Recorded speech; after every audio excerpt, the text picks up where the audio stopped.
Mon marque-place disait « Sœur pauvre et sans éducation vivant au crochet de son frère ». Le beau-père milliardaire Harry signait la renonciation aux limites financières ou partait. Mon frère s'est figé, m'a pris la main et a chuchoté « Vous venez de faire la plus coûteuse erreur de votre vie. Je m'appelle Camille Bennett. J'ai 36 ans et je gagne ma vie en cherchant des mensonges. En tant qu'auditrice jury comptable principale pour un vaste réseau de soins de santé, mon quotidien consiste à trouver les écarts que les gens essaient de cacher dans les petits caractères. Je regarde les bilans, les rapports de dépenses et les contrats des fournisseurs, et j'attends que les chiffres me disent la vérité que les mots essaient généralement de dissimuler. C'est un travail qui nécessite un état d'esprit froid et calculateur. Vous ne pouvez pas devenir émotif lorsque vous trouvez une fraude.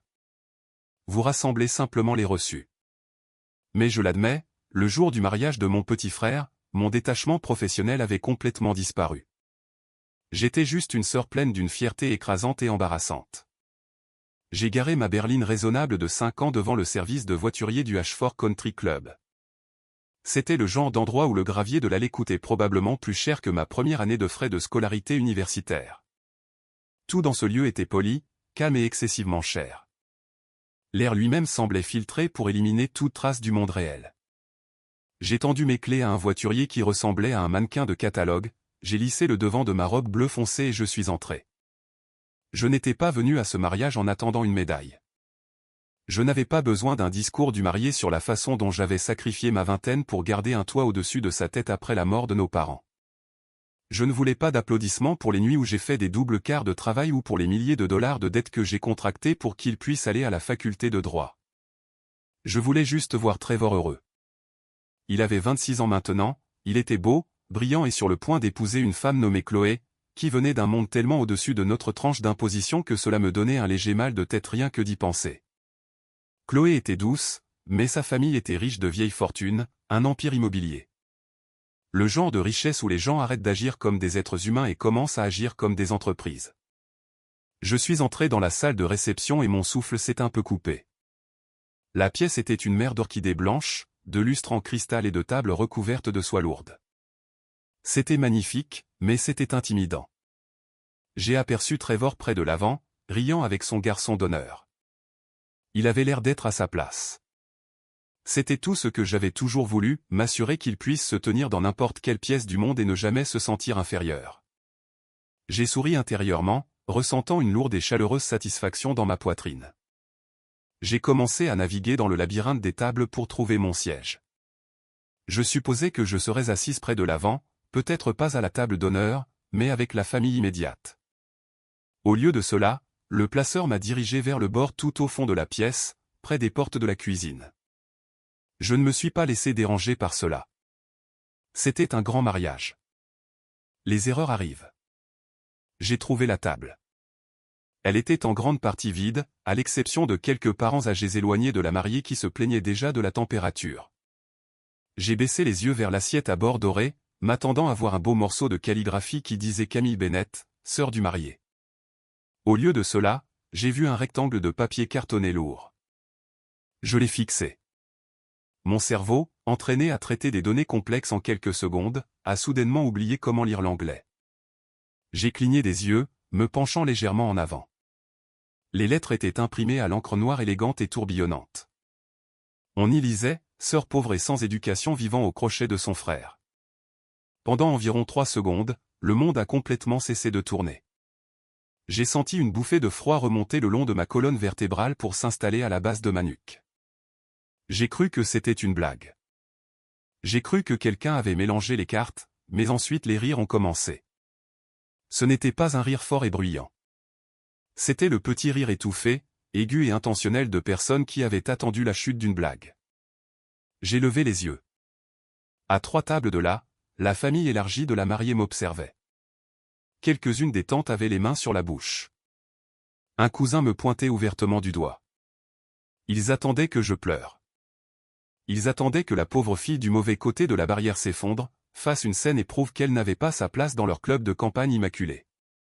Je n'ai pas pleuré. Mon rythme cardiaque a ralenti.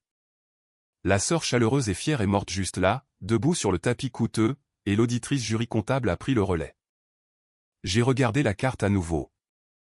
L'encre était parfaitement alignée. Le papier cartonné correspondait au reste des tables. Ce n'était pas une farce d'un garçon d'honneur ivre. C'était planifié, approuvé et imprimé. C'était une déclaration.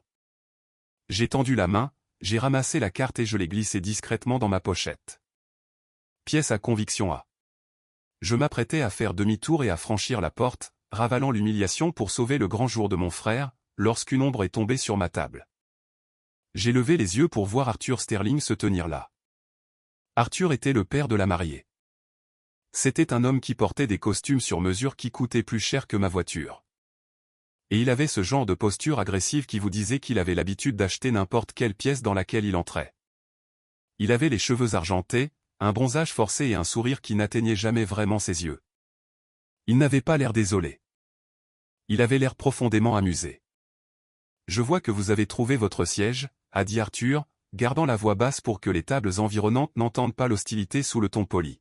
« En effet », ai-je répondu, ma voix complètement plate. Bien que je pense qu'il y ait une erreur d'orthographe sur la carte. Vous avez oublié mon titre. Arthur a gloussé. Un son sec et râpeux. Nous ne croyons pas au fait de donner des titres aux personnes qui ne les ont pas mérités, Camille. Vous voyez, ma fille entre dans votre famille aujourd'hui. C'est un passif. Je gère un portefeuille immobilier d'1 milliard de dollars. Je ne fais pas dans le passif. Je fais de la gestion des risques. Il a plongé la main dans la poche intérieure de sa veste de costume et en a sorti un morceau plié de papier légal épais. Il l'a laissé tomber sur mon assiette à bord doré. Ceci, a dit Arthur en tapotant le papier avec un doigt manucuré, est une renonciation aux limites financières. Elle stipule essentiellement que vous comprenez que vous n'avez aucune réclamation légale, familiale ou morale sur la richesse. Les actifs ou les propriétés que ma fille et votre frère acquerront pendant leur mariage. Elle vous lie légalement de ne jamais leur demander un prêt, un renflouement ou une aumône. Vous allez le signer tout de suite. Si vous ne le faites pas, la sécurité vous escortera vers la sortie avant que les salades ne soient servies. J'ai fixé le papier. C'était absurde. C'était offensant à un niveau que je n'avais jamais connu. J'avais passé 12 ans à m'affamer pour que Trevor puisse manger, et cet homme pensait que j'attendais là pour voler l'héritage de sa fille. Vous prenez tout tellement personnellement, vous les gens, a continué Arthur en se penchant plus près. C'est juste les affaires. Signez le papier, asseyez-vous au fond et profitez du repas gratuit. Ou partez. J'ai ouvert la bouche pour lui dire exactement où il pouvait se fourrer son document légal, mais je n'en ai pas eu l'occasion. Que se passe-t-il ici? La voix était assez tranchante pour couper du verre. Je me suis retourné et j'ai vu Trevor. Il avait quitté son garçon d'honneur. Il se tenait derrière Arthur et il a regardé la table vide, puis le papier sur mon assiette, et enfin mon visage. Il me connaissait assez bien pour voir l'expression de zéro absolu que j'arborais quand quelque chose n'allait pas du tout.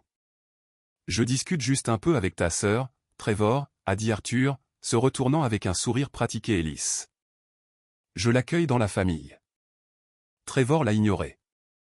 Il s'est penché, a ramassé la renonciation et a lu le premier paragraphe. J'ai regardé le sang se retirer du visage de mon frère. Il a laissé tomber le papier sur la table comme s'il était en feu. Puis il a regardé Arthur. « Où est son marque-place » a demandé Trevor, la voix tremblante. C'était juste une petite blague. Arthur a agité la main de manière dédaigneuse. Ta sœur a l'air assez vieille pour en supporter une. Nous devons établir des limites, Trevor. Tu comprendras quand tu dirigeras l'entreprise. Trevor n'a pas crié. Il n'a pas donné de coup de poing. Il s'est avancé juste devant Arthur, envahissant son espace personnel, et il m'a attrapé la main. Il l'a tenu si fort que mes jointures ont craqué. Vous venez de faire la plus coûteuse erreur de votre vie, a chuchoté Trevor. Sa voix n'était pas beaucoup plus forte qu'un souffle, mais elle portait un poids qui a fait se dresser les poils de mon bras. Le sourire suffisant d'Arthur a vacillé pendant une fraction de seconde. Pardon? Vous m'avez entendu, a dit Trevor. Il respirait fort maintenant, la colère irradiant de lui par vagues. Vous pensez pouvoir l'humilier? Vous pensez pouvoir m'acheter en la traitant comme un déchet? Vous n'avez aucune idée de ce qu'elle a fait pour m'amener dans cette pièce. Trevor, calme-toi. Tu te ridiculises, a averti Arthur, son ton passant de l'amusement à l'autorité. Il détestait être défié. tu épouses ma fille dans 1 heure. Ne jette pas ton avenir par la fenêtre pour une loyauté mal placée envers une femme qui ne fera que te tirer vers le bas. Trevor a sorti son téléphone. Je n'épouse personne jusqu'à ce que vous lui fassiez des excuses devant toute cette salle. L'atmosphère de notre côté de la pièce a chuté à un niveau glacial. Quelques invités aux tables voisines avaient arrêté de faire semblant de parler et nous fixaient ouvertement. J'ai vu Chloé, la mariée, sortir du couloir près des toilettes. Elle portait une robe qui ressemblait à un nuage de sucre filé, complètement inconsciente de la guerre qui venait de commencer. Elle nous a vus et a fait un signe joyeux de la main. Arthur l'a vu aussi. Il s'est rapproché de Trevor, bloquant sa vue de Chloé, et sa voix est tombée à un sifflement vicieux. « Écoute-moi, petit garçon ingrat », a dit Arthur. « Tu ne gâcheras pas la journée de ma fille. Tu ne feras pas de scène. Si tu sors d'ici, je m'assurerai que l'offre d'emploi chez Harrington & Val soit retirée lundi matin à 9 h. Je passe un appel téléphonique et tu ne pratiqueras jamais le droit des sociétés dans cet état. » Trevor n'a pas bronché. « Appelez-les maintenant. » Je m'en fiche. Les yeux d'Arthur se sont dardés vers moi. Il a réalisé que Trevor était une cause perdue à ce moment-là, alors il a changé de cible. « Et vous, Camille, comment va votre petit projet caritatif ? » La camionnette de compétences mobiles. Vous attendez une subvention de la Fondation Ashford, n'est-ce pas ? Une subvention de 50 000 $. Ce serait dommage que cette candidature soit définitivement perdue. Mon souffle s'est bloqué. La camionnette. Depuis 2 ans, je construisais un programme mobile pour aider les adolescents des quartiers à faible revenu avec des curriculums vie, la préparation aux entretiens et l'éducation financière. Des enfants qui étaient exactement comme Trevor et moi il y a 10 ans. C'était l'œuvre de ma vie en dehors du cabinet d'audit. Arthur avait trouvé la seule chose à laquelle je tenais autant qu'à mon frère. Et il tenait un couteau sous sa gorge. « Ne me testez pas », a ricané Arthur. J'ai plus de pouvoir avant le petit déjeuner que toute votre famille n'en a accumulé en une vie. Signez la renonciation. Asseyez-vous. Gardez le silence. Trevor a lâché ma main et s'est jeté vers Arthur. Non, ai-je lancé. J'ai attrapé le bras de Trevor, enfonçant mes ongles dans la manche de sa veste. Je l'ai tiré en arrière avec une force surprenante. Trevor, arrête. Regarde-moi. Il tremblait, les yeux fous de fureur. Camille, je ne le laisserai pas faire ça. Je vais réduire tout ce mariage en cendres. Non, tu ne le feras pas, ai-je dit, ma voix stable, professionnelle et terriblement calme. Tu vas aller te tenir à cet hôtel. Tu vas épouser la femme que tu aimes. Tu ne donneras pas à cet homme une seule excuse pour te qualifier d'instable, d'émotif ou de violent. Tu m'entends ? Mais il t'a insulté. Il a menacé ton programme. Je m'en fiche, ai-je menti. Je m'en souciais tellement que ma poitrine me faisait physiquement mal. Mais j'ai repoussé cela dans une boîte sombre et verrouillée à l'intérieur de mon esprit. Je ne me mets pas en colère, Trevor. Je rassemble les reçus. Tu sais comment je travaille. Ne le laisse pas transformer ta colère en ses preuves. Va te marier. Trevor m'a regardé, déchiré entre la rage et l'habitude enracinée d'écouter sa sœur aînée. Il a dégluti difficilement, hochant lentement la tête. Je t'aime. Je t'aime aussi. Maintenant, vas-y. J'ai tourné le dos à Trevor et j'ai fait face à Arthur. Le milliardaire avait l'air triomphant, supposant que j'avais capitulé pour sauver mon petit projet. Il a de nouveau poussé la renonciation vers moi.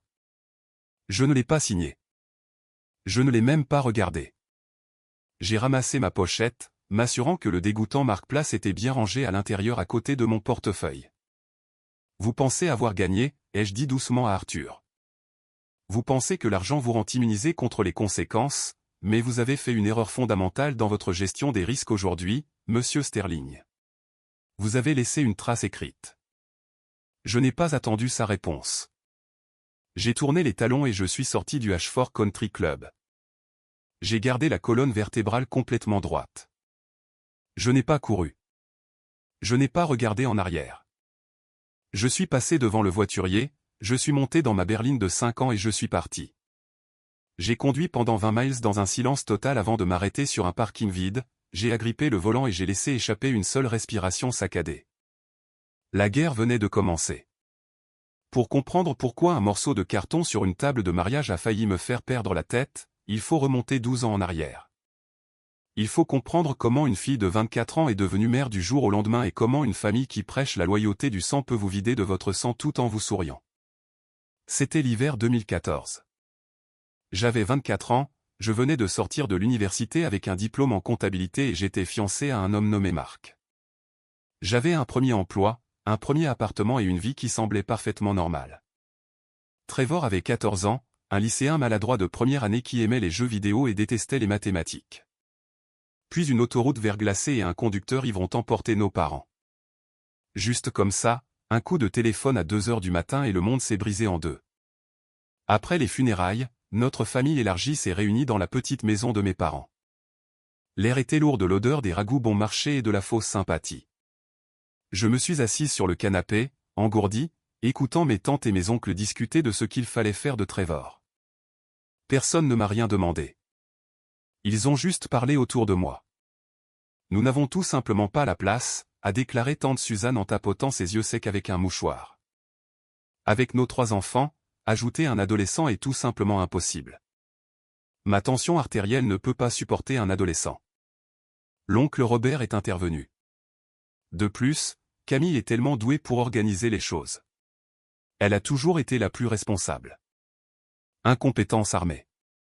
Je ne connaissais pas le terme à l'époque, mais je connaissais le sentiment. Ils se tenaient en cercle, se renvoyant la responsabilité d'un garçon de 14 ans en deuil comme une patate chaude jusqu'à ce qu'elle atterrisse inévitablement sur mes genoux. Ils ont loué ma maturité et mes compétences organisationnelles pour masquer leur propre lâcheté. Ils m'ont dit que c'était ce que mes parents auraient voulu. Ils m'ont dit que la famille prenait le relais. Ce qu'ils voulaient dire, c'était « Camille prend le relais pour que nous n'ayons pas à le faire ». J'ai regardé Trevor. Il était assis dans les escaliers, serrant ses genoux, l'air si petit et terrifié. J'ai su à ce moment-là que si je le laissais entrer dans le système de placement familial, ou si je laissais l'un de ses parents réticent le prendre, il serait ruiné. Il deviendrait un fardeau pour eux, et il s'assurerait qu'ils le sachent chaque jour. « Je vais le prendre », ai-je dit. La pièce est devenue silencieuse. Le soupir collectif de soulagement de mes tantes et oncles a été si fort qu'il a pratiquement fait reculer les rideaux. Bien sûr, ils ont promis d'aider. Ils ont promis des visites le week-end, un soutien financier et une épaule sur laquelle pleurer. Mais les promesses des lâches expirent à la minute où ils franchissent la porte. Dans les 3 mois, les appels téléphoniques ont cessé.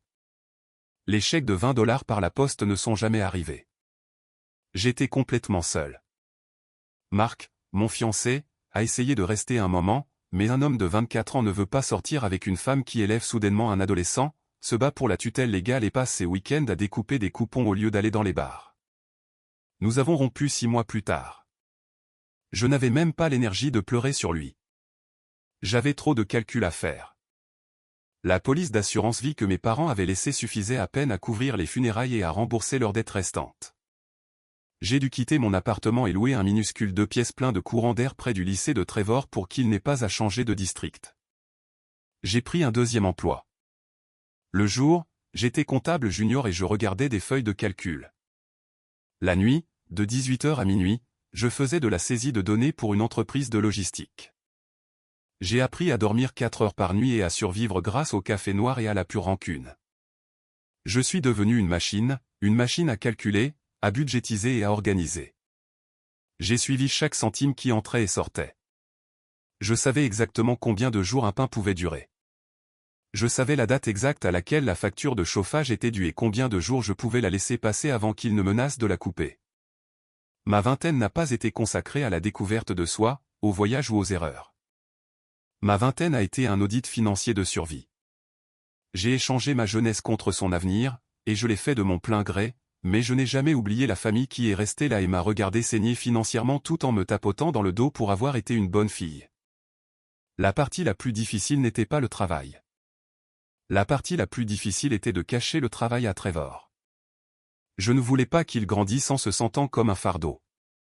Je voulais qu'il se concentre sur l'école, qu'il obtienne de bonnes notes, qu'il ait une expérience normale au lycée. Mais vous ne pouvez pas cacher la pauvreté extrême pour toujours. Elle s'infiltre par les fissures. C'est l'hiver de ses 16 ans que les choses ont touché le fond. Notre propriétaire a augmenté le loyer et ma voiture avait besoin d'un nouvel alternateur. Il me manquait 400 $ et c'était comme s'il me manquait 4 millions. Trevor avait été accepté dans un prestigieux programme estival de procès simulé dans une université locale. C'était une énorme opportunité pour lui, quelque chose qui ferait un effet incroyable sur les candidatures à l'université. Les frais d'inscription étaient de 350 $. Il est rentré à la maison avec la lettre d'acceptation. Son visage s'est illuminé d'une sorte de joie que je n'avais pas vue depuis que nos parents étaient en vie. J'ai regardé le papier et mon cœur a sombré. J'ai souri, je lui ai dit à quel point j'étais fier et je l'ai envoyé dans sa chambre pour faire ses devoirs. Ensuite, je suis allé dans ma chambre, j'ai fermé la porte à clé et j'ai ouvert ma boîte à bijoux. À l'intérieur se trouvait un bracelet à breloques en or qui avait appartenu à ma mère. C'était la seule chose de réelle valeur qui me restait d'elle. J'avais prévu de le garder pour toujours. Le lendemain, pendant ma pause déjeuner, je l'ai emporté chez un prêteur sur gage. Le type derrière le comptoir m'en a offert 450 $. J'ai pris l'argent, j'ai marché jusqu'à ma voiture et j'ai pleuré jusqu'à en vomir. J'ai dit à Trevor que j'avais égaré le bracelet et que j'avais utilisé mes économies pour ses frais de programme. Il est allé au programme. Il s'est épanoui. Il s'est découvert un amour pour l'argumentation, pour les preuves, pour le droit. Cet été-là a changé sa trajectoire, et son cou a été un morceau de métal que je ne reverrai jamais. Je pensais l'avoir bien caché, mais les enfants remarquent plus de choses qu'on ne le pense.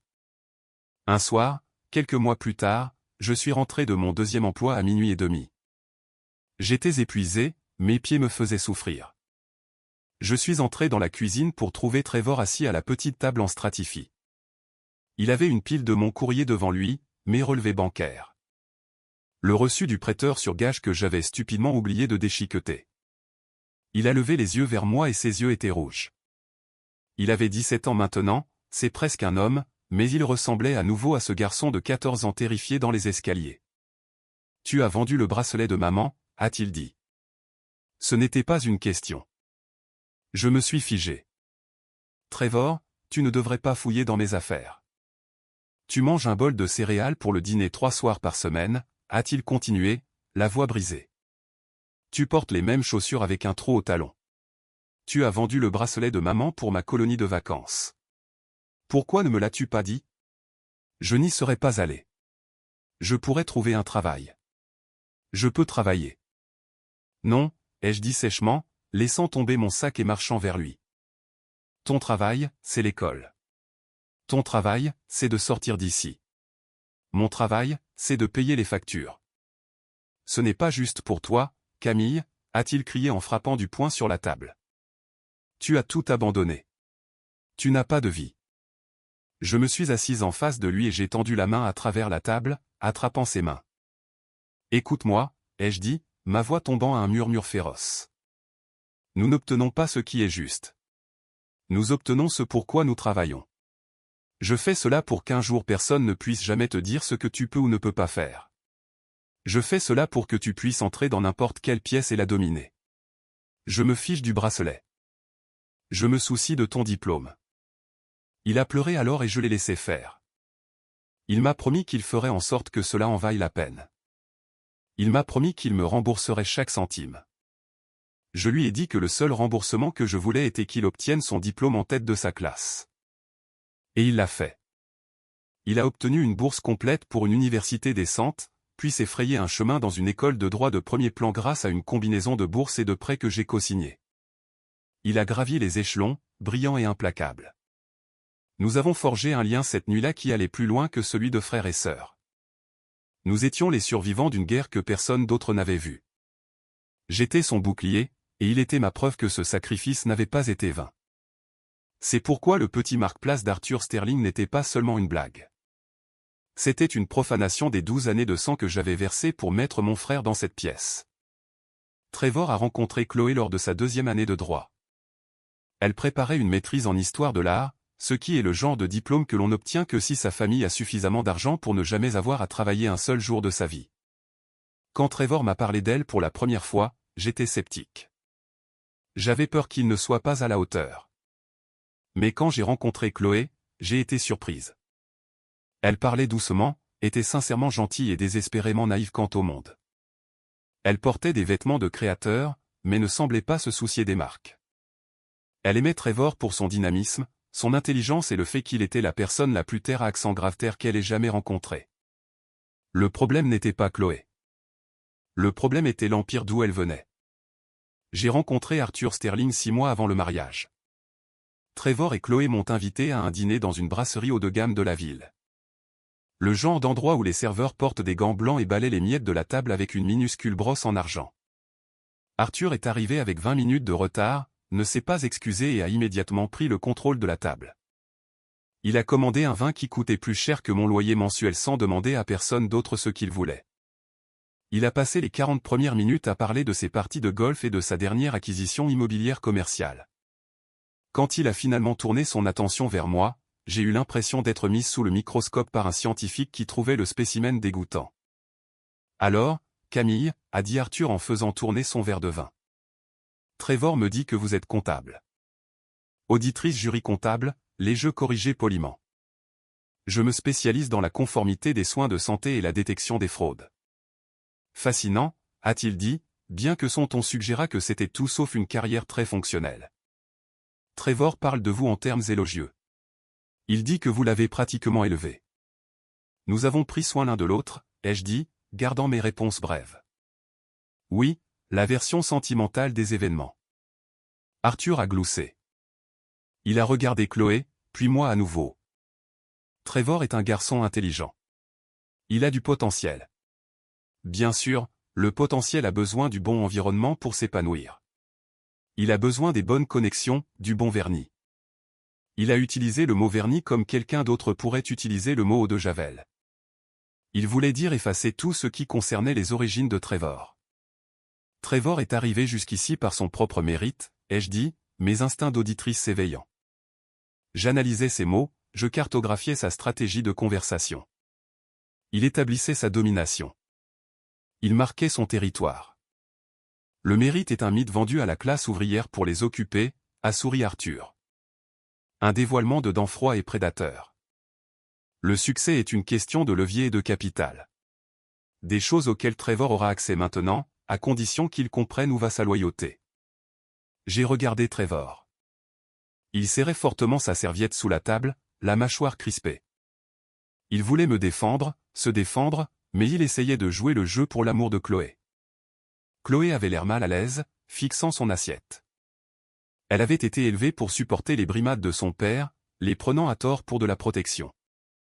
Pendant le reste du dîner, Arthur a parsemé la conversation de piques passives-agressives. Il m'a posé des questions sur mon quartier, insinuant qu'il était dangereux. Il m'a interrogé sur mon éducation, l'air vaguement amusé lorsque j'ai nommé mon université d'État parfaitement respectable mais n'appartenant pas à l'Ivy League. Il m'évaluait, calculait ma valeur nette et décidait que j'étais un zéro. Je n'ai pas mordu à l'hameçon. J'ai répondu à ces questions de manière clinique. Je ne me suis pas mise sur la défensive. Je l'ai laissé parler, enregistrant chaque insulte, chaque micro-agression. À la fin du dîner, Arthur a insisté pour payer l'addition. Il a sorti une élégante carte en titane noire et l'a tendue au serveur sans regarder. Il s'est tourné vers moi et a offert un sourire condescendant. Ce fut un plaisir, Camille. Je suis sûr que nous vous verrons au mariage. Essayez juste de porter quelque chose de festif. Je suis sorti de cette brasserie en sachant exactement qui était Arthur Sterling. C'était un narcissique qui considérait les gens comme des actifs ou des passifs sur un bilan. Il avait décidé que Trevor était un actif à haut rendement qu'il pouvait acquérir à bas prix, et que j'étais un passif inutile qui devait être radié. Il pensait qu'il jouait aux échecs avec une amatrice. Il ne réalisait pas que je passais 40 heures par semaine à démanteler des hommes exactement comme lui pour gagner ma vie. Si l'arrogance d'Arthur lors du dîner a été l'étincelle, ma propre famille élargie a fourni l'essence la semaine précédant le mariage. J'étais assise à l'îlot de ma cuisine, entourée de feuilles de calcul pour le projet de camionnette de compétences mobiles. J'examinais la proposition de budget final pour la subvention de $50 000 de la fondation Ashford. C'était la part cruciale du financement dont j'avais besoin pour acheter la camionnette physique et l'équiper d'ordinateurs. Mon téléphone a vibré. C'était tante Suzanne. J'ai fixé l'identifiant de l'appelant. Je n'avais pas eu de ses nouvelles depuis 6 mois. La dernière fois qu'elle avait appelé, c'était pour se plaindre de sa sciatique et demander si je pouvais examiner ses déclarations de revenus gratuitement. J'ai laissé échapper un long soupir et j'ai répondu « Bonjour, tante Suzanne. » Camille. Ma chérie, comment vas-tu? Sa voix était beaucoup trop forte, vibrant d'un faux enthousiasme mielleux qui m'a immédiatement mise sur les nerfs. Je vais bien, tante Suzanne. Occupée avec le travail et les préparatifs du mariage de Trevor. Que puis-je faire pour toi? Je ne crois pas au bavardage quand je sais qu'il y a des arrière-pensées. Oh, le mariage. Oui, nous sommes tous tellement excités. La famille Sterling. Waouh, tout simplement incroyable. Nous venons de recevoir nos attributions d'hôtel. Un complexe 5 étoiles, Camille. Nous nous sentons comme des membres de la royauté. Je suis contente que tu sois satisfaite de l'hébergement, ai-je dit en tapant un nombre dans ma feuille de calcul. Oui, eh bien, sa voix a baissé d'une octave, passant à un chuchotement conspirateur. En fait, c'est pour ça que j'appelle. Ton oncle Robert et moi discutions. Puisque nous allons déjà être près de la ville pour le mariage, nous avons pensé que ce serait le moment idéal pour faire un petit voyage d'anniversaire. Peut-être nous envoler pour Paris pendant une semaine après la réception. J'ai arrêté de taper. Paris, oui. Mais tu sais, les vols sont tout simplement astronomiques en ce moment. Et avec Trevor qui se marie dans une famille aussi riche, nous avons pensé, eh bien. Nous avons pensé que tu devais te sentir plutôt généreuse ces jours-ci puisque tu n'as plus à t'inquiéter de subvenir à ses besoins. Le silence de mon côté de la ligne était absolu. Camille, es-tu là? Laisse-moi m'assurer que je comprends bien, ai-je dit, ma voix dangereusement égale. Tu veux que je paie pour vos vacances à Paris? Parce que Trevor épouse une femme dont le père a de l'argent. Oh, ne le dis pas comme ça, m'a-t-elle grondé légèrement comme si j'avais utilisé un gros mot. Nous sommes une famille, Camille. Nous t'avons soutenu pendant ces années difficiles après le décès de tes parents. Nous étions ton roc émotionnel. Et maintenant que ton frère est à l'abri du besoin pour la vie, nous avons pensé qu'il serait gentil que tu partages un peu de cette bénédiction. Tu as un bon travail. Tu n'as pas d'enfant. Ce n'est pas comme si tu avais besoin de cet argent pour quelque chose d'important. Une chaleur physique est montée à mon visage, mais mon esprit s'est transformé en glacier. J'ai pensé aux 12 années d'isolement absolu. J'ai pensé à la vente du bracelet de ma mère. J'ai pensé à manger des flocons d'avoine pour le dîner pendant qu'elle et l'oncle Robert emmenaient leurs enfants à Disney World et m'envoyaient une carte postale. Ils ne m'avaient jamais donné un centime. Ils n'avaient jamais fait de babysitting. Ils n'avaient jamais vérifié si notre chauffage était allumé. Ils nous avaient abandonnés et maintenant ils voulaient réclamer un dividende sur l'investissement qu'ils n'avaient jamais fait. J'ai réalisé quelque chose de profond à ce moment-là. Pour eux, je n'étais pas une personne. J'étais une utilité. J'étais la bonne fille qui avait été formée par la société et les attentes familiales à absorber les épreuves sans se plaindre et à distribuer les ressources sans rien demander en retour. J'étais le plan de secours gratuit. Tante Suzanne, ai-je dit, ma voix complètement dépourvue d'émotion. Oui, ma chérie. Je vais dire cela une fois, et je veux que tu écoutes très attentivement. Vous ne m'avez pas soutenu. Vous avez abandonné une fille de 24 ans et un garçon de 14 ans parce que vous étiez égoïste et paresseux. J'ai fait 2 emplois pour nous éviter la rue. J'ai accumulé des dettes. J'ai perdu des années de ma vie. Le succès de Trevor appartient à Trevor et mon argent m'appartient. Je ne te donnerai pas un seul centime pour des vacances. Je ne te donnerai plus jamais un seul centime pour quoi que ce soit. Pardon, a-t-elle haleté, son ton devenant instantanément vicieux. Comment oses-tu me parler comme ça? Après tout ce que nous. Si tu me demandes encore de l'argent, je bloquerai ton numéro, les jeux interrompus. Si tu essaies de demander de l'argent à Trevor à son mariage, je t'escorterai personnellement hors du lieu de réception. As-tu compris? Elle m'a raccroché au nez. J'ai posé le téléphone sur le comptoir. Mes mains étaient parfaitement stables. Je n'ai pas pleuré. J'ai senti une chaîne massive et lourde tomber de mes épaules. La bonne fille docile était officiellement morte. J'avais fixé une limite dure et intransigeante, et j'y avais survécu. Cet appel téléphonique a été le catalyseur final. C'était l'armure que j'ai enfilée avant d'entrer dans ce club de campagne. C'était la raison pour laquelle, lorsqu'Arthur Sterling a essayé de me remettre une renonciation légale pour m'humilier, je n'ai pas craqué. J'avais fini de me laisser bousculer par des gens qui pensaient posséder mon temps, mon argent ou ma dignité. Le matin suivant le mariage, mon appartement était beaucoup trop calme. Je me suis réveillé à 6 heures, mon esprit repassant déjà les événements de la veille comme une vidéo en avance rapide. Le marque-place dégoûtant, la renonciation, le défi de Trevor, la menace d'Arthur, m'a sorti avant que la salade ne soit servie. J'ai préparé une cafetière de café noir fort et je me suis assise à l'îlot de ma cuisine. Le marque-place était posé sur le comptoir à côté de mon ordinateur portable. Sœur pauvre et sans éducation vivant au crochet de son frère. J'ai tracé l'encre en relief avec mon doigt. Je savais qu'Arthur Sterling n'était pas le genre d'homme à proférer des menaces en l'air. Il était un punisseur. Si vous défiez son autorité, il ne voulait pas seulement vous battre. Il voulait détruire votre capacité à le défier à nouveau. À 6h30, mon téléphone a sonné. L'identifiant de l'appelant indiquait Trevor. J'ai répondu immédiatement. « Ça va ?» « Il l'a fait », a dit Trevor. Sa voix sonnait comme si elle avait été traînée sur du verre brisé. Il avait l'air épuisé, furieux et vaincu tout à la fois. « Dis-moi exactement ce qui s'est passé », ai-je dit, tirant un bloc-notes légal vers moi et faisant cliquer un stylo. J'ai reçu un email à 6h20 ce matin de l'associé principal chez Harrington & Val, a dit Trevor, la respiration superficielle. Ils ont annulé l'offre d'emploi. Ils ont cité un changement soudain dans les besoins d'embauche, mais le sous-texte me hurlait au visage. Arthur a passé l'appel. Chloé a passé la nuit à pleurer. Elle a essayé d'appeler son père, mais il l'a renvoyé vers la messagerie vocale. Ma prise sur le stylo s'est resserrée. Harrington & Val était l'un des meilleurs cabinets d'avocats d'affaires de la ville. Trevor avait passé 5 entretiens pour ce poste de collaborateur. Il avait battu des candidats de Harvard et de Yale. Il l'avait mérité avec son propre cerveau et Arthur le lui avait retiré avec un seul appel téléphonique juste pour prouver qu'il le pouvait. Il y a autre chose, a dit Trevor, sa voix tombant à un murmure creux. J'ai ouvert mon ordinateur portable. Je savais déjà ce que j'allais voir. J'ai ouvert ma boîte de réception email et je l'ai rafraîchi. Il était là, un email du directeur de la Fondation Ashford. Chère mademoiselle Bennett, en raison de réallocations budgétaires imprévues et d'un examen interne en cours de nos initiatives de sensibilisation communautaire.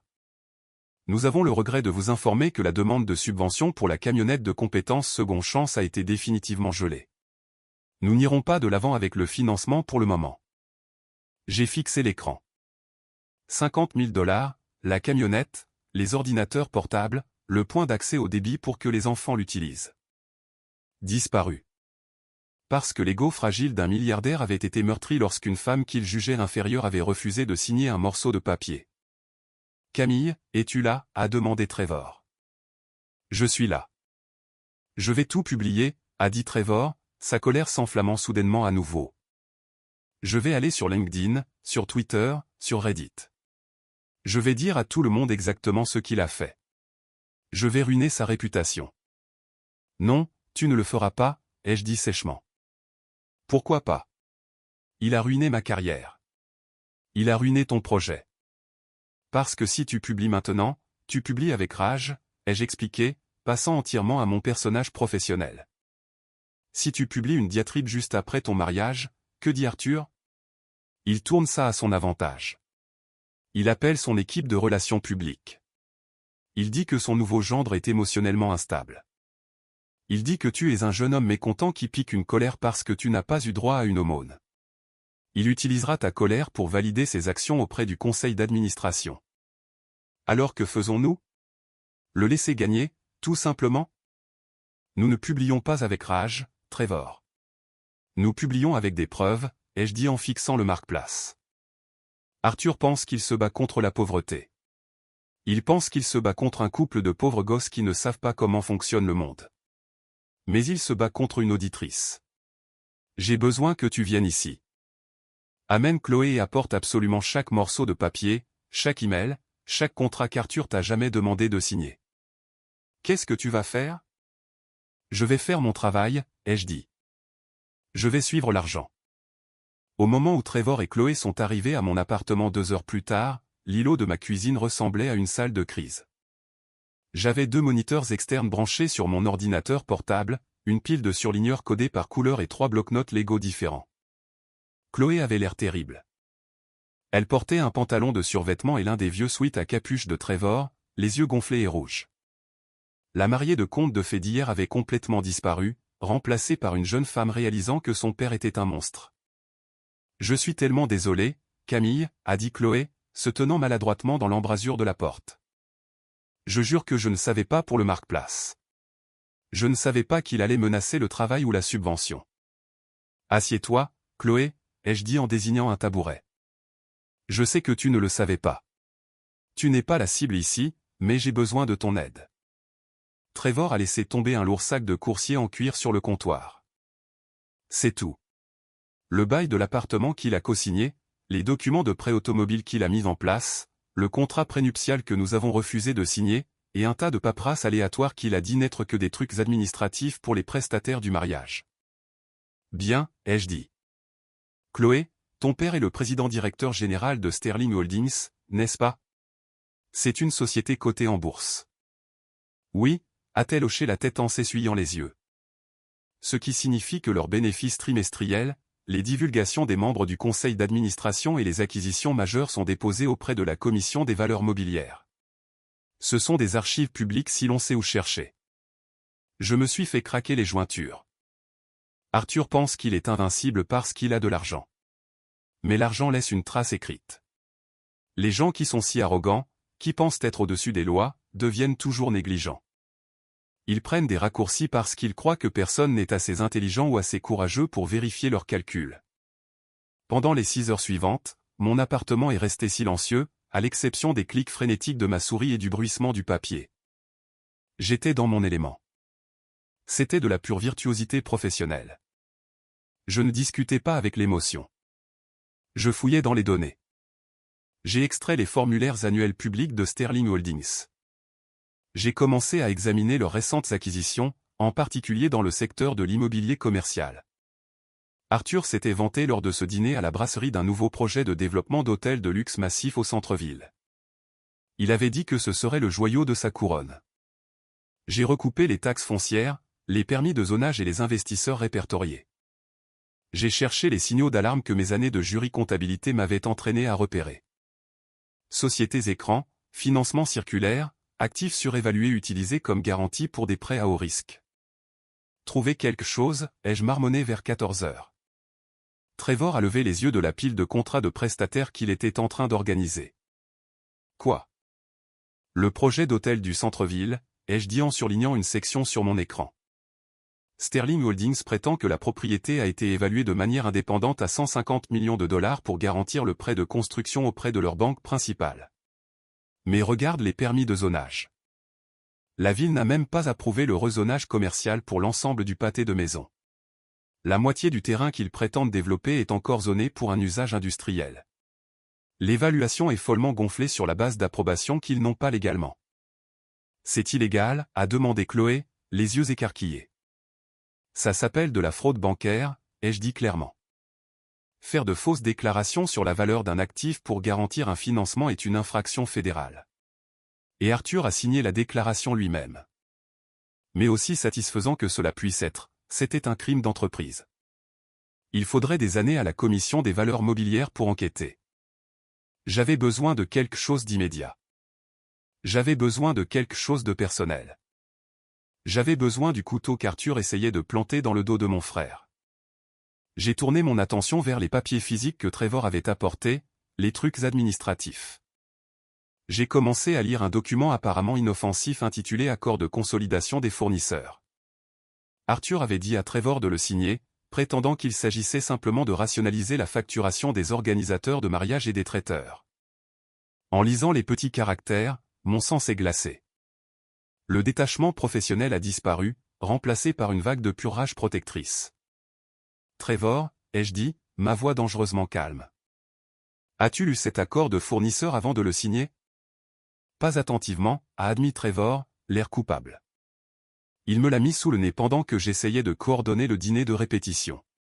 Il a dit que c'était juste une formalité pour que son service comptable puisse payer le fleuriste. J'ai poussé le papier sur l'îlot vers lui. J'ai tapoté un paragraphe enfoui à la page 4, rédigé dans un jargon juridique dense. Ce n'est pas un accord de fournisseur, ai-je dit. C'est un billet à ordre. En signant ceci, tu as légalement reconnu que le coût du mariage, que l'équipe d'Arthur a évalué à plus de 400 000 $, était un prêt personnel pour toi, et non un cadeau. Un prêt payable sur demande. Chloé a haleté, se couvrant la bouche. Il l'a structuré de manière à ce que si jamais tu essayais de quitter Chloé, ou si jamais tu le contrariais, il puisse exiger le remboursement d'une dette de 400 000 $ et te mettre en faillite avant même que ta carrière ne commence, ai-je dit en fixant le papier. Il ne voulait pas seulement un gendre. Il voulait un otage. La pièce est devenue silencieuse comme la mort. Le piège avait été tendu, et Trevor y avait marché droit dedans. Mais Arthur avait fait une erreur de calcul fatale. Il m'avait laissé voir la paperasse. Trevor fixait l'accord du fournisseur, les mains tremblantes d'un mélange de trahison et de pure colère. Il avait fait confiance à l'homme qui était sur le point de devenir sa famille, et cet homme lui avait nonchalamment passé une corde de 400 000 $ autour du cou. Chloé pleurait silencieusement sur le tabouret à côté de lui, le visage enfoui dans ses mains.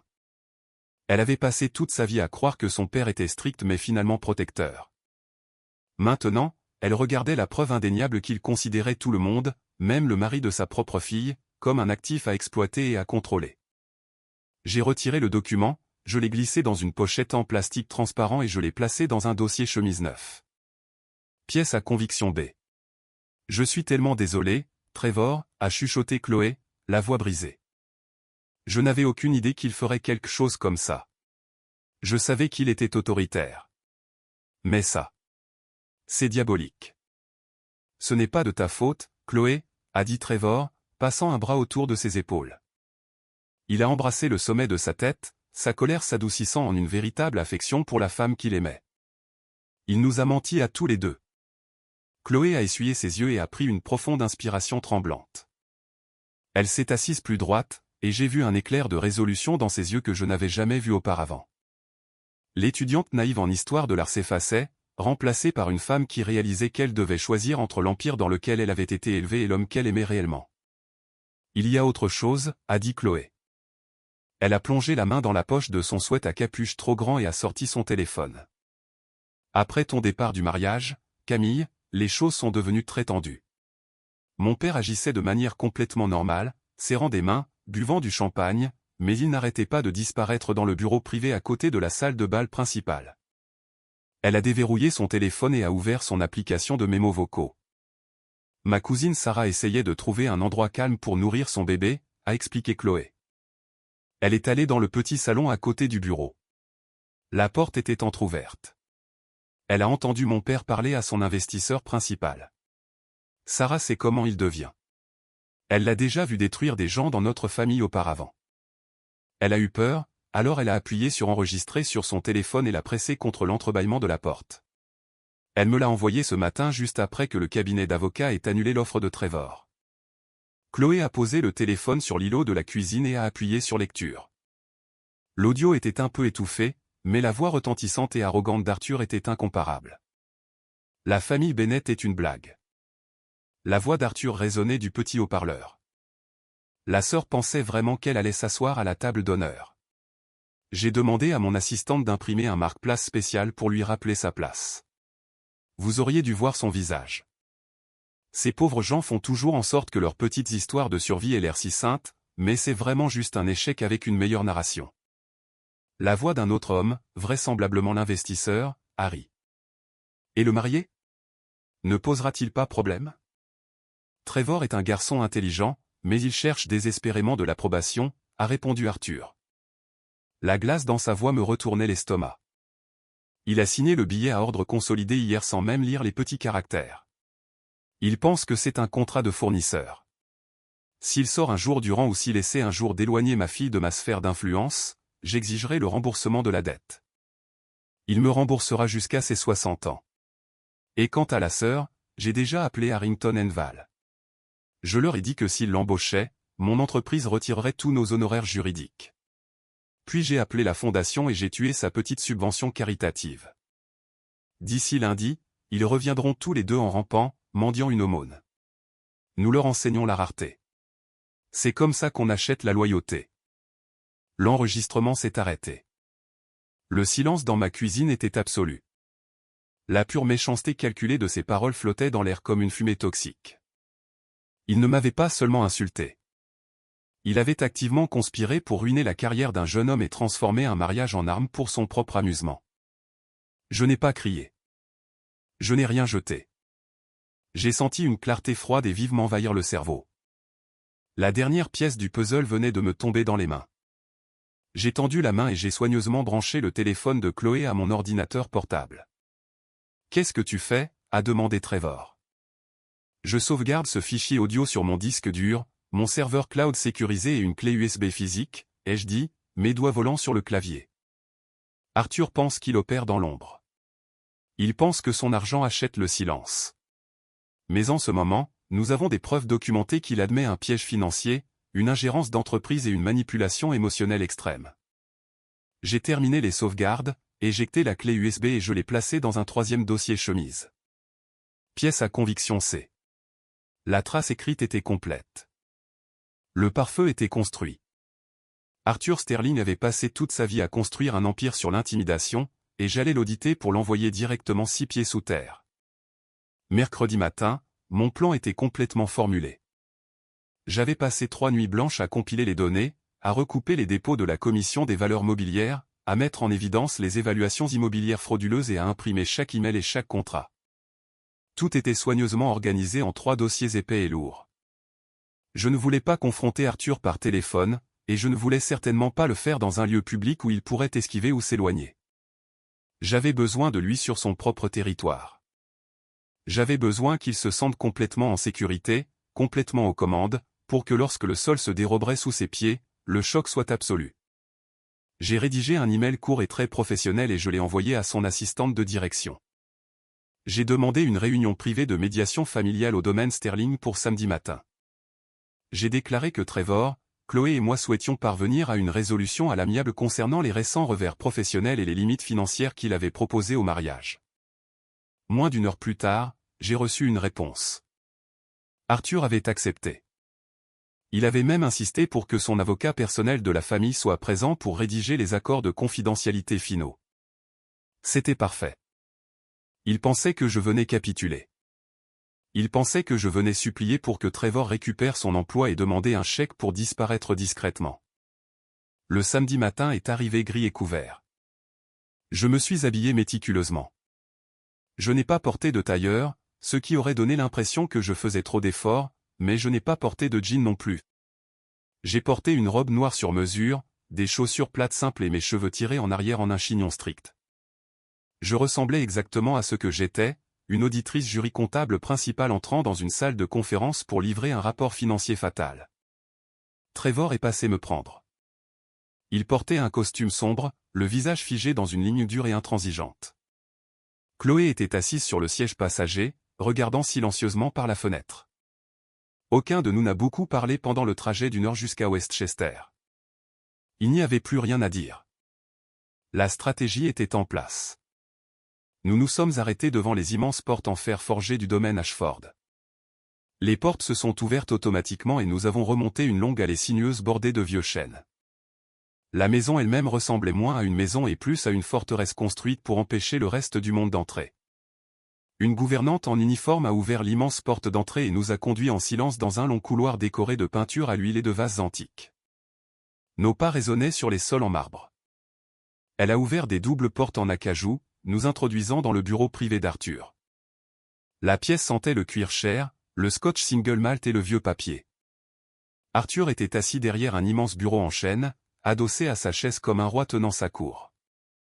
Sa femme, Eleanor, était assise de manière rigide sur un canapé sur le côté, l'air mal à l'aise. Debout à côté du bureau d'Arthur se trouvait un homme plus âgé dans un élégant costume gris avec une mallette. Ce devait être l'avocat. Arthur ne s'est pas levé quand nous sommes entrés. Il a joint le bout de ses doigts et a offert un mince sourire victorieux.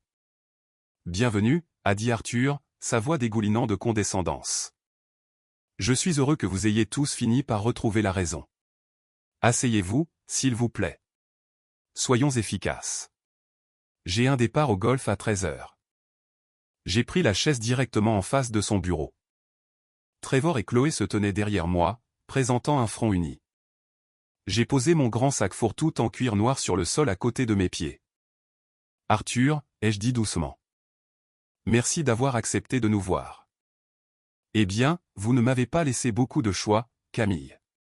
Quand les gens réalisent qu'ils ont présumé de leur force, ils viennent généralement chercher un sauvetage. » Arthur a gloussé, désignant l'homme à côté de lui. « Voici David, mon avocat. Il a préparé quelques documents que vous devrez signer aujourd'hui.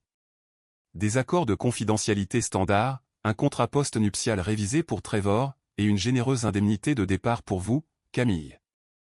À condition que vous acceptiez de vous retirer définitivement de la vie maritale de ma fille. » Eleanor a bougé sur le canapé. « S'il vous plaît, Camille, nous voulons juste la paix dans la famille. Nous voulons que Chloé soit heureuse.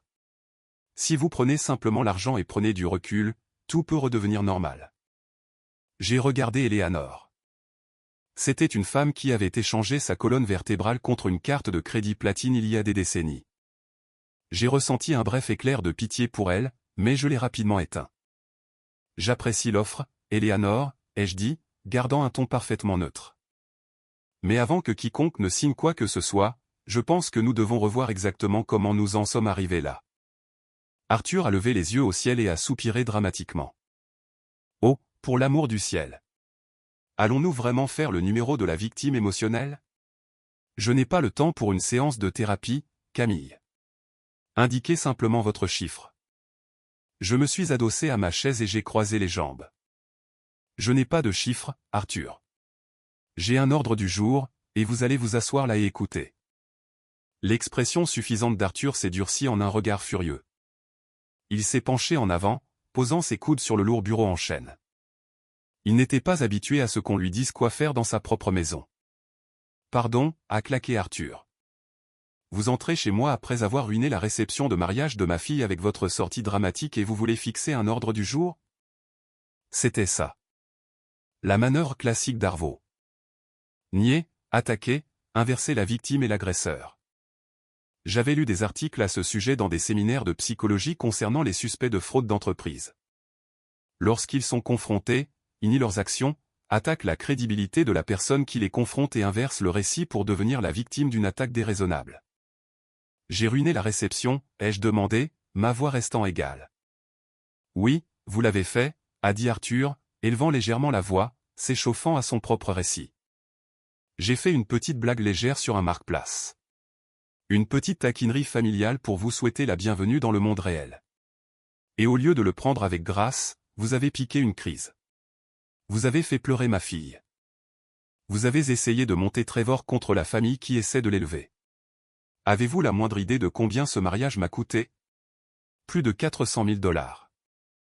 J'ai payé pour les fleurs, la nourriture, le bar ouvert que vos parents de basse classe ont probablement vidé, et vous n'avez même pas pu m'accorder le respect fondamental de rester assise tranquillement. « Papa, arrête ça », a dit Chloé de derrière moi, la voix tremblante. Elle n'a rien fait de mal. Tu l'as humiliée exprès. Arthur a pointé un doigt vers sa fille. Ne m'interromps pas, Chloé. Tu es jeune et tu te fais manipuler. Cette femme a un complexe de martyr. Elle pense que parce qu'elle a changé quelques couches et a fait un travail au salaire minimum il y a 10 ans, elle a le droit de dicter comment mon argent est dépensé. Elle est toxique. Il a reporté son attention sur moi, les yeux plissés. Vous, les gens, vous jouez toujours les victimes. Vous utilisez vos petites histoires larmoyantes pour culpabiliser les gens qui réussissent afin qu'ils vous portent. Mais je ne vais pas vous porter, Camille. J'essayais de protéger les actifs de ma famille contre un parasite. C'est pourquoi j'ai demandé au cabinet d'avocats de retirer l'offre de Trevor. Il doit apprendre que les actions ont des conséquences. Il doit apprendre que la loyauté envers la famille de sa femme passe avant la loyauté envers une sœur qui refuse de couper le cordon ombilical. Eleanor a tapoté ses yeux secs avec un mouchoir en soie. Nous n'avons été que généreux, a-t-elle gémi. Nous vous avons invité au club de campagne. Nous vous avons offert le dîner. Et c'est ainsi que vous nous remboursez? En essayant de déchirer notre famille. L'avocat, David, s'est raclé la gorge et a fait glisser un dossier chemise sur le bureau vers moi. Mademoiselle Bennett, mon client est prêt à vous offrir un paiement unique de 200 000 $. En échange, vous signerez un accord de confidentialité complet concernant les événements du mariage. Et vous accepterez de limiter les contacts avec Trevor et Chloé à 2 jours fériés préapprouvés par an. C'est une offre très généreuse pour quelqu'un dans votre situation financière. J'ai regardé le dossier posé sur le bord du bureau. 200 000 $. Pour une fille qui avait autrefois vendu le bracelet de sa mère pour quelques centaines de dollars, c'était une fortune. Mais pour l'auditrice assise sur cette chaise, c'était une insulte. C'était l'argent du silence d'un homme qui se savait coupable, mais qui pensait que tout le monde avait une étiquette de prix. Je n'ai pas touché au dossier. J'ai utilisé la méthode de la pierre grise. Je n'ai montré absolument aucune réponse émotionnelle. Je n'ai pas froncé les sourcils. Je n'ai pas pleuré. Je n'ai pas argumenté. J'ai laissé le silence remplir la pièce. Le silence a duré 10 secondes, puis 20. Il est devenu lourd et inconfortable. Arthur a bougé sur sa chaise. David, l'avocat, a tapoté nerveusement son stylo. Quand les gens qui utilisent la colère pour contrôler une pièce se heurtent à un silence complet et imperturbable, ils commencent à paniquer. Ils réalisent que leur manipulation émotionnelle ne fonctionne pas. Eh bien, a aboyé Arthur. La façade du milliardaire calme se fissurant juste un peu. Allez-vous le signer ou allez-vous continuer à me faire perdre mon temps? J'ai lentement plongé la main dans mon sac noir. Je ne vais rien signer, Arthur, ai-je dit doucement. Mais j'ai apporté un peu de lecture pour vous. J'ai sorti les 3 dossiers épais et lourdement indexés que j'avais préparés et je les ai placés sur son bureau juste à côté de son contrat de silence. J'ai tapoté doucement le dossier du dessus. Vous voyez, Arthur, vous avez passé les 10 dernières minutes à parler d'émotions, de loyauté et de vos sentiments personnels, ai-je dit en me penchant légèrement en avant. Mais je me fiche de vos sentiments. Je m'intéresse à vos calculs, et vos calculs sont profondément et criminellement erronés. Arthur a regardé les 3 dossiers sur son bureau, puis m'a regardé. Il a laissé échapper un petit rire dédaigneux, mais ses yeux étaient sur la défensive. Qu'est-ce que c'est? Vous essayez de me remettre un curriculum vie? Je vous ai dit que mes entreprises n'embauchent pas. Dossier numéro 1, ai-je dit en ouvrant la couverture du premier fichier. Tout en haut se trouvait le lourd marque-place en papier cartonné du mariage. Sœur pauvre et sans éducation vivant au crochet de son frère. En dessous se trouvait une chaîne de mer imprimée. Vous avez prétendu que le marque-place était une blague légère, ai-je dit en faisant glisser l'email sur le bureau pour que David l'avocat puisse le voir aussi.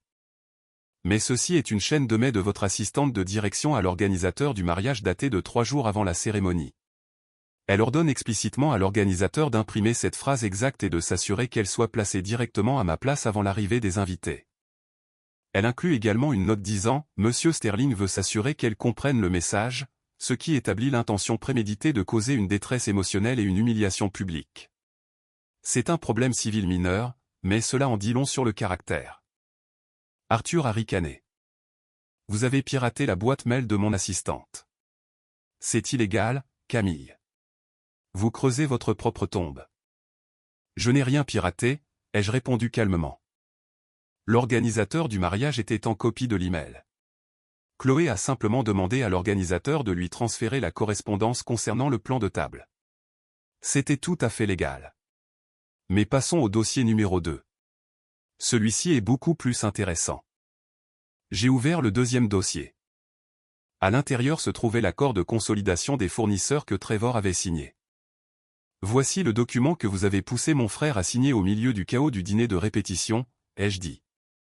Vous lui avez dit que c'était une formalité administrative pour payer le fleuriste, mais il s'agit en fait d'un billet à ordre juridiquement contraignant classant les 400 000 $ du coût du mariage comme un prêt personnel payable sur demande.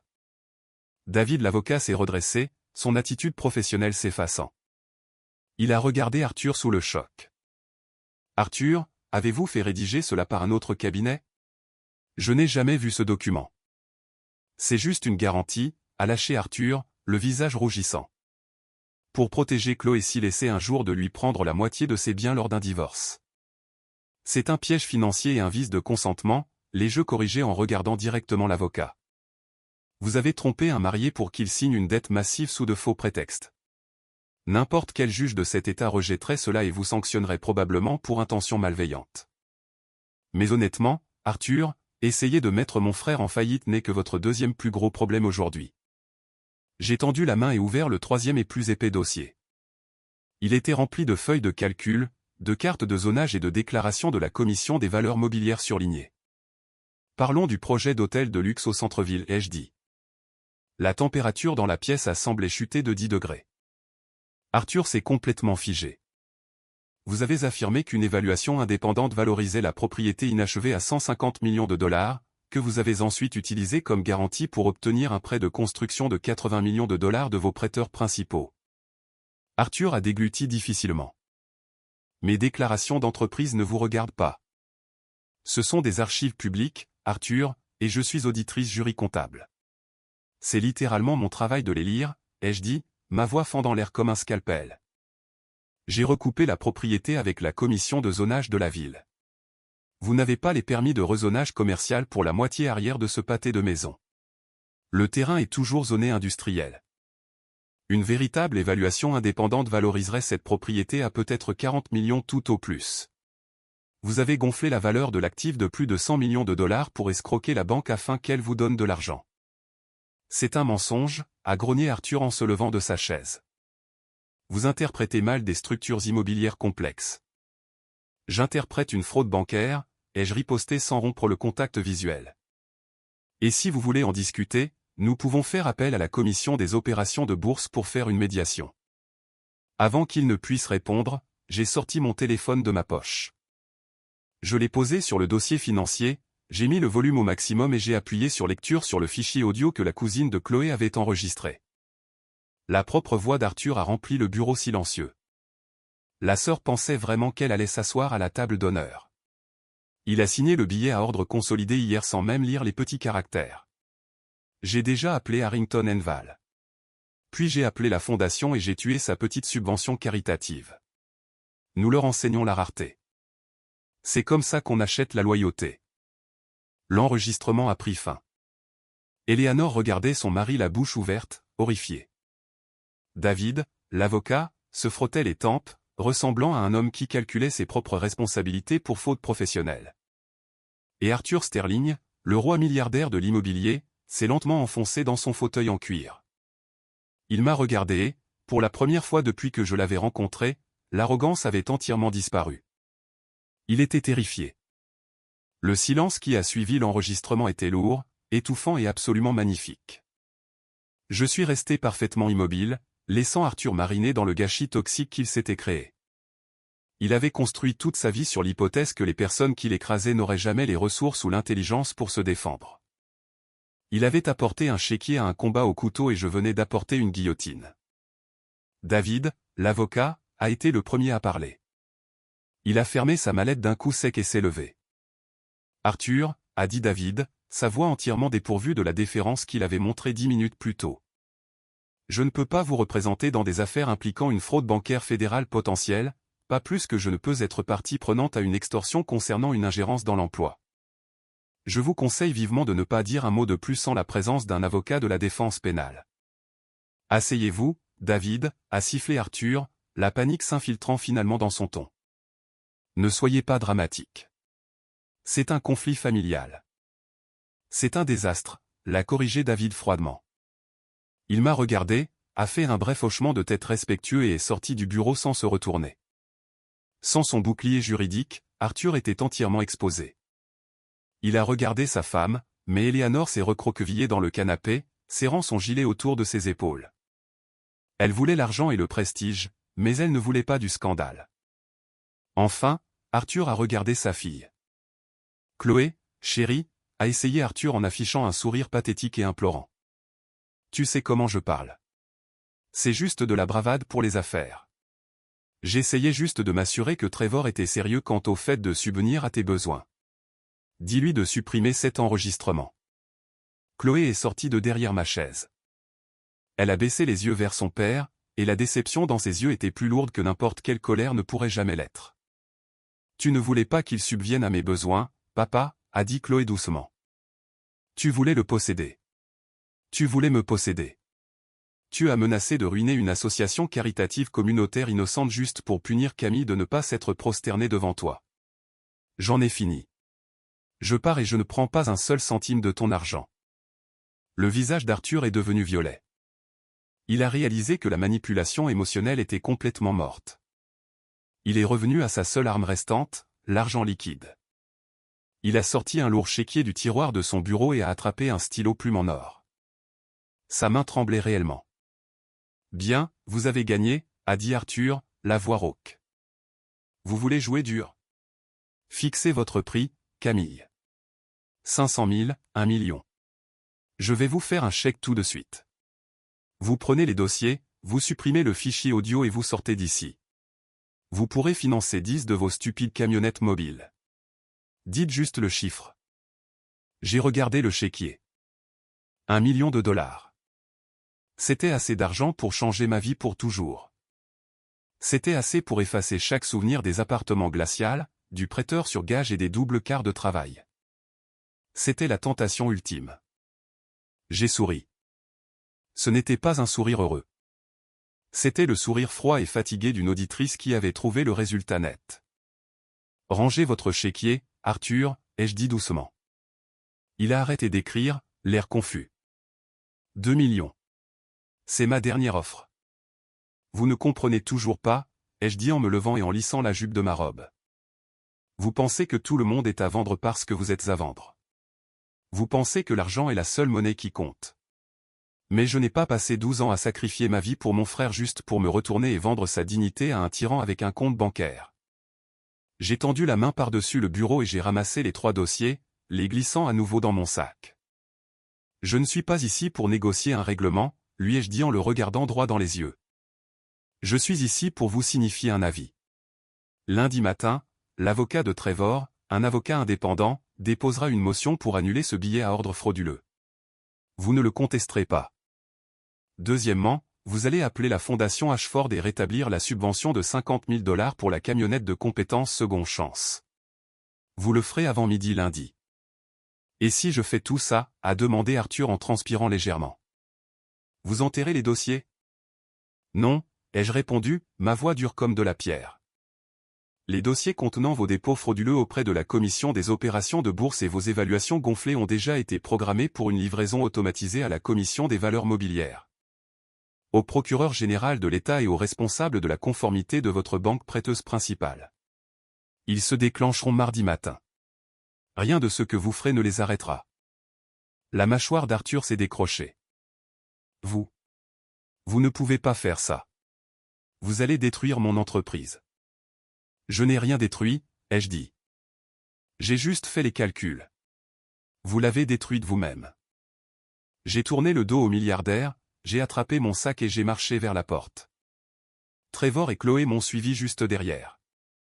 En atteignant les lourdes portes en acajou, je me suis arrêté et j'ai regardé par-dessus mon épaule. Échec et mat, Arthur. Bonne partie de golf. Nous sommes sortis du domaine, les lourdes portes se refermant derrière nous avec un bruit sourd et final très satisfaisant. Nous n'avons pas attendu que la commission des opérations de bourse frappe à la porte d'Arthur pour faire savoir au monde quel genre d'homme il était. Lundi matin, exactement à 8 heures, j'ai ouvert mon ordinateur portable et je me suis connecté à mon compte professionnel LinkedIn. Je ne suis pas allé sur Facebook ou Twitter. Je ne voulais pas que cela soit réduit à un drame sur Internet ou à des potins de tabloïds. Je voulais le frapper là où il vivait, dans le monde professionnel de l'entreprise.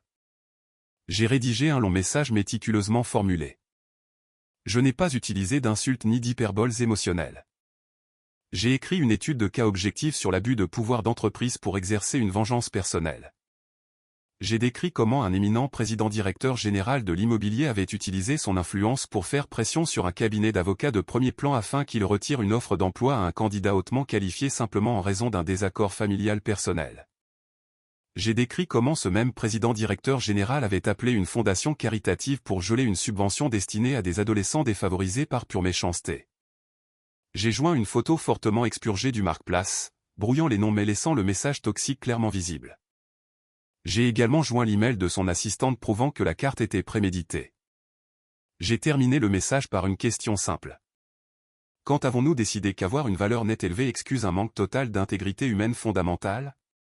Le véritable leadership ne consiste pas à utiliser un levier pour écraser des personnes qui ne peuvent pas se défendre. C'est une question de responsabilité. J'ai cliqué sur publier. À midi, le message avait 2000 likes. Mardi matin, il en avait 50 000 et il grimpait de façon exponentielle. Il a touché une corde sensible. Il a raisonné avec chaque personne qui avait jamais été harcelée par un patron, méprisé pour ses origines ou traité comme un objet jetable par quelqu'un avec un compte bancaire plus important. Le monde de l'entreprise est petit et les ragots voyagent plus vite qu'un virement bancaire. Des personnes dans les commentaires ont commencé à taguer Harrington Val, exigeant de savoir s'ils étaient le cabinet d'avocats qui s'était plié à la crise de colère d'un milliardaire. D'autres personnes ont tagué la fondation Ashford. Les retombées ont été immédiates et dévastatrices. Mardi après-midi, l'associé principal de Harrington Val a appelé Trevor. Il balbutiait, s'excusait abondamment, affirmant qu'il y avait eu un énorme malentendu concernant le gel des embauches. Ils ont formellement proposé à Trevor de reprendre son poste, assorti d'une prime à la signature. Trevor a poliment refusé. Il leur a dit qu'il ne pouvait pas, en toute bonne conscience, travailler pour un cabinet qui manquait de courage pour protéger ses associés contre les brimades extérieures. Il a raccroché le téléphone et a souri pour la première fois depuis des jours. Mercredi, la fondation Ashford a publié une déclaration publique frénétique s'excusant pour l'erreur administrative concernant ma subvention. Non seulement ils ont débloqué les 50 000 $ pour la camionnette de compétences Second Chance, mais 3 autres entreprises sponsors qui ont vu le message viral se sont manifestées et ont égalé le don. Nous avons soudainement eu 200 000 $ de financement. Mais les vrais dégâts ont frappé Arthur Sterling jeudi. Les emails automatisés que j'avais configurés ont été livrés à la Commission des valeurs mobilières et à ses prêteurs. Combiné au cauchemar des relations publiques qui se déroulaient sur LinkedIn, le conseil d'administration de Sterling Holdings a paniqué. Une enquête fédérale sur la fraude bancaire est terrible pour le cours des actions. Vendredi matin, les chaînes d'information financière ont rapporté qu'Arthur Sterling prenait un congé immédiat et indéfini de son rôle de président-directeur général dans l'attente d'un examen interne de l'éthique et des finances. Ses prêteurs ont gelé les prêts de construction pour le projet d'hôtel du centre-ville. L'empire qu'il avait passé 30 ans à construire sur une base d'intimidation et de leviers frauduleux a commencé à s'effondrer comme un château de cartes. Il avait perdu son entreprise. Il avait perdu sa réputation, mais plus important encore, il avait perdu sa fille. Chloé a bloqué son numéro, a emballé les quelques affaires qu'elle avait laissées dans son domaine et n'a jamais regardé en arrière. La dynamique de pouvoir s'était complètement inversée. La sœur pauvre et sans éducation avait audité le roi jusqu'à le faire tomber de son trône. 3 semaines après le mariage, j'étais assise dans mon petit appartement plein de courants d'air, passant en revue les plans finaux de la camionnette de compétences réaménagée. Le soleil se couchait, projetant une lumière dorée et chaude sur les piles de paperasse de l'îlot de ma cuisine. J'étais épuisé, mais c'était un bon type d'épuisement, le genre qui vient de la construction de quelque chose plutôt que de la lutte pour survivre.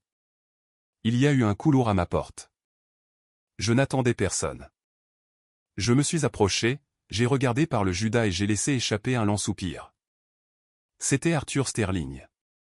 Il ne ressemblait en rien au milliardaire arrogant et poli qui avait essayé de me remettre une renonciation au club de campagne. Il portait un pull froissé. Ses cheveux argentés étaient ébouriffés, et il avait l'air d'avoir vieilli de 10 ans en 3 semaines. Il avait l'air petit. J'ai déverrouillé le pen dormant et j'ai ouvert la porte, mais j'ai gardé la chaîne. Je l'ai regardé par l'étroite ouverture. « Camille » a-t-il dit. Sa voix était rauque, complètement dépouillée de son autorité retentissante habituelle. « S'il vous plaît, puis-je entrer 1 minute ?»« Non » ai-je dit simplement. Il a dégluti difficilement, baissant les yeux vers ses chaussures chères et éraflées. La commission des valeurs mobilières grouille dans mes bureaux. Le conseil d'administration essaie d'imposer un rachat permanent de mes actions. Eleanor est partie vivre chez sa sœur dans le Connecticut. Elle a pris le jet de l'entreprise et ne répond pas à mes appels. Je l'ai regardée sans ne rien ressentir du tout. Pas de pitié, pas de triomphe, juste la froide observation objective d'une conséquence rencontrant son créateur. Je ne suis pas votre thérapeute, Arthur. Pourquoi êtes-vous ici? J'ai besoin que vous parliez à Chloé, a-t-il plaidé, levant les yeux vers moi avec des yeux désespérés et injectés de sang. Elle ne répond pas à mes textos. Elle ne veut pas me voir. Je veux juste. Je veux lui expliquer les choses. Je veux m'excuser. S'il vous plaît, Camille, c'est vous qui les contrôlez. Dites-lui de m'appeler. C'était ça. Même maintenant, dépouillé de son pouvoir, il comprenait toujours fondamentalement mal comment l'amour fonctionnait. Il pensait toujours que je contrôlais Trevor et Chloé de la même manière qu'il essayait de contrôler les gens. Je ne contrôle personne, Arthur, ai-je dit, ma voix calme mais incroyablement ferme. Chloé fait ses propres choix. Elle choisit la paix plutôt que votre argent.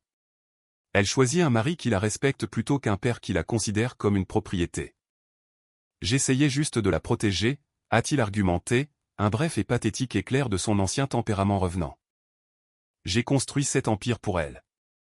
Vous avez construit cet empire pour votre propre ego, l'ai-je corrigé. Et vous l'avez détruit vous-même. Vous pensiez que l'argent pouvait acheter le silence, la loyauté et le pardon. Mais il ne peut pas acheter le caractère. Il ne peut pas acheter le respect une fois que vous avez enseigné aux personnes les plus proches de vous que votre amour a un prix. Il a ouvert la bouche pour argumenter, mais les mots sont morts dans sa gorge. Il m'a regardé, et je pense qu'il a finalement réalisé qu'il n'avait plus rien à m'offrir. Il n'avait aucun moyen de pression, aucune menace, et ses pots de vin étaient inutiles. Ne venez plus jamais à mon appartement, Arthur, ai-je dit. Si vous me contactez, ou Trevor, ou Chloé, je déposerai une demande d'ordonnance d'éloignement pour harcèlement. Nous en avons terminé. Je n'ai pas attendu sa réponse. J'ai calmement poussé la porte pour la fermer, le loquet s'enclenchant avec un son solide et définitif. J'ai verrouillé le pen dormant. J'ai fixé la limite ultime, non pas avec des cris ou des larmes, mais avec la puissance silencieuse et dévastatrice d'une porte fermée. Je suis retourné à mon îlot de cuisine, j'ai repris mon stylo et je me suis remis au travail. La vie a une drôle de façon de régler ses comptes si vous refusez de céder votre dignité. 6 mois se sont écoulés depuis ce mariage désastreux et tout est différent. Trevor n'est pas allé travailler pour une entreprise massive et sans âme. Au lieu de cela, il a accepté un poste dans une clinique d'aide juridique de taille moyenne au centre-ville. Il gagne une fraction de ce qu'il aurait gagné chez Harrington & Val, mais il représente des personnes qui ont réellement besoin d'aide. Des locataires luttant contre des expulsions illégales, des propriétaires de petites entreprises harcelés par des propriétaires corporatifs. Il rentre à la maison fatigué, mais il rentre heureux. Chloé a obtenu un poste d'assistante conservatrice dans une galerie d'art locale indépendante. Ils vivent dans un petit 2 pièces à 3 rues de chez moi. Les sols sont inégaux et le radiateur de chauffage cliquette en hiver, mais il est rempli de meubles d'occasion et de rires sincères. Il contient plus de chaleur que le domaine Ashford n'en a jamais eu. Quant à moi, le message viral sur LinkedIn n'a pas seulement exposé Arthur. Il a attiré l'attention du conseil d'administration du réseau de soins de santé pour lequel je travaille. Ils ont été impressionnés par mes compétences en jury comptabilité et ma position éthique intransigeante. J'ai été promue directrice de l'audit interne. J'ai enfin un bureau avec une porte et une fenêtre. Mais ma plus grande fierté est garée sur le parking d'un centre communautaire du côté sud de la ville. La camionnette de compétences Second Chance a été lancée fin septembre. Grâce aux dons de contrepartie, nous avons pu acheter 2 camionnettes et embaucher un conseiller d'orientation à temps partiel. Chaque samedi, les enfants font la queue pour utiliser les ordinateurs portables, passer des entretiens simulés et apprendre à formater un curriculum vie. Trevor fait du bénévolat 2 fois par mois pour leur enseigner les droits juridiques fondamentaux. Chloé les aide à rédiger leurs essais d'admission à l'université. Samedi dernier, j'étais assise à l'arrière de la camionnette pour aider une jeune fille de 17 ans à démêler sa demande d'aide financière. Elle avait des trous dans ses baskets et le regard épuisé et profondément concentré d'une enfant qui essayait de porter toute sa famille sur son dos.